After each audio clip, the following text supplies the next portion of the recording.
very, very difficult to write brief language. And what does B stand for? Brevity. Be short. There's no point in going on talking so much when the other party doesn't get the joke. Now, there was a hospital.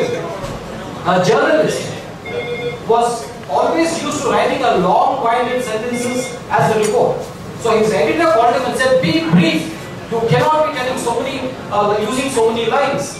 And there was a hospital where, mental asylum in fact, a patient raped a nurse and he escaped. And you know what this guy wrote? Nut, screws and bolts. The shortest message that you will read.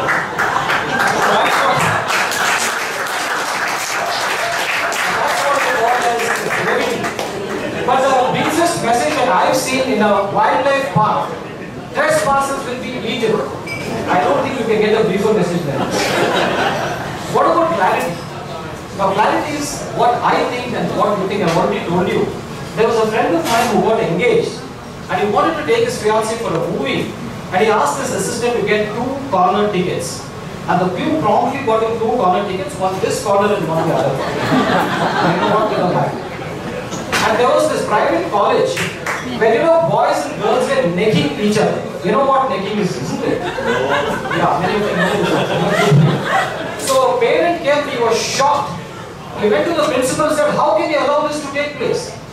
They are all from decent family. And then the principal got so upset. Next day there was a notice.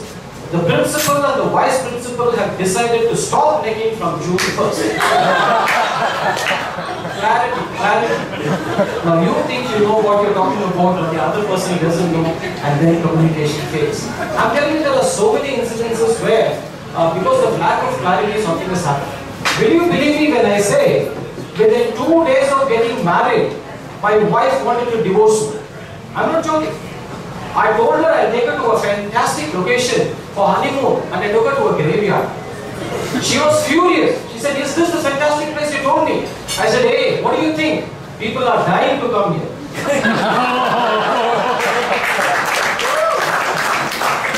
But she didn't have the kind of humor that you exhibited just now. She did not laugh. She called my parents and said, this CK has a corny sense of humor. I want to divorce him.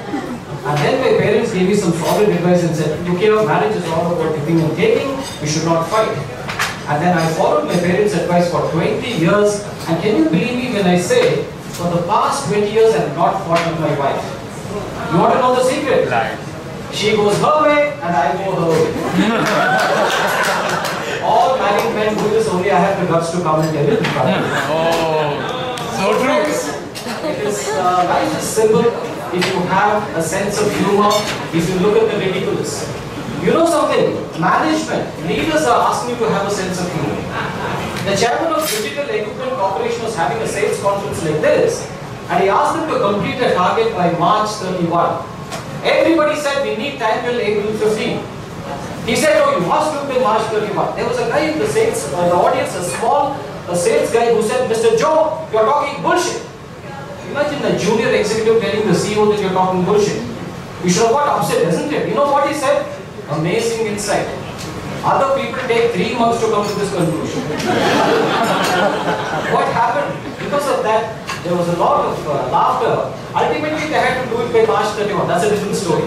But by not taking himself seriously, people can do. So the first thing I'm telling you, if you want to develop humor, learn to laugh at yourself. There was a very famous, because if you cannot laugh, that's what they say. If there is no you in humor, there is no humor in you. You have to have a sense of humor yourself. There was a very famous public speaker who came to a dais like this and tripped and fell flat in front of the audience. Anybody would have got unsaid. You know what he said? For the first time in my 15 years of public speaking, I've reached the level of my audience. It was an instant applause. And he managed to recover. And there was one more guy who fell like this, and you know what he said?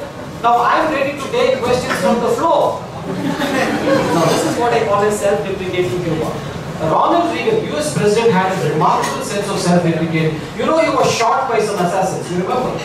Now he was wheeled into the operation theatre, and he looked at the surgeons and said, I hope you're all Republicans, because he was from the Republican Party. And the surgeon said, Mr. President, Today, we are all Republicans. And that was the response that they got. Well, this is what I'm trying to tell you. Have a sense of joviality. So the moment you have fun, you find that people are around you. Don't take life seriously.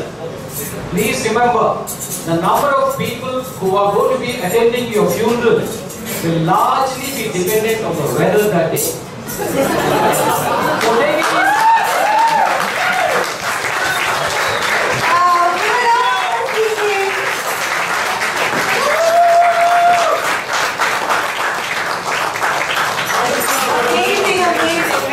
Okay, we're going to take a 5-minute break, and in that 5 minutes, you need to order and order and order and have your drink and order your drinks, because then we're going to take a break from the kitchen and the bar and continue.